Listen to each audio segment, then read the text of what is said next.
নজর রাখবো পরবর্তী সংবাদে। তেলিয়ামুড়ায় বেসরকারি স্কুলের ছাত্রীর সাথে নির্যাতনের অভিযোগ এবং এই অভিযোগকে সামনে রেখে আজকে আন্দোলন স্কুলের সামনে। তেলিয়ামুড়া থানাধীন হদরাই এলাকার এই বিদ্যালয়, যেখানে বেসরকারি বিদ্যালয়ে গতকাল ঘটনাটি ঘটে, যেখানে নির্যাতন করা হয় দুই ছাত্রীকে এবং দুজন ছাত্রীর সঙ্গে। এই ঘটনার প্রতিবাদ জানিয়েছেন আজকে স্কুলের পড়ুয়ারা। তারা কার্যত আজকে আন্দোলনে বসেছেন বলে খবর উঠে আসছে। তেলিয়ামুড়া থেকে এই ঘটনার ঠিক কি অভিযুক্ত, দোষীদের যদিও প্রকৃত শাস্তির দাবি তুলেছেন ছাত্রছাত্রীরা এবং বিক্ষোভকারীরা, ঠিক কি অভিযোগ তাদের উঠে এসেছে শুনুন। আমি নমস্কার, আমার নাম গীতা দেবী চাকমা।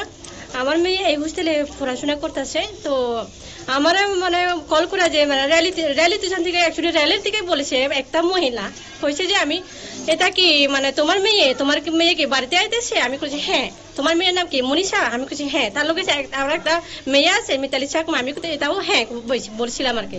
এতটুকু আমার সাথে কথা হয়েছিল, আর এরপর আর কিছু বলেনি, কলটা খেতে দিয়েছে। পরবর্তীতে আমি আর যে সময় আমার স্যারে কল করেছিল, আমি গিয়েছিলাম ফেজাতল স্টেশনে আমার মেয়েতে ওয়েট করার জন্য।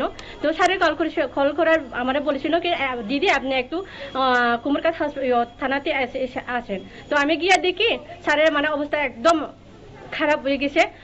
যেটা স্যারের লোকে হয়েছে এটা অতিরিক্ত খারাপ হয়েছে।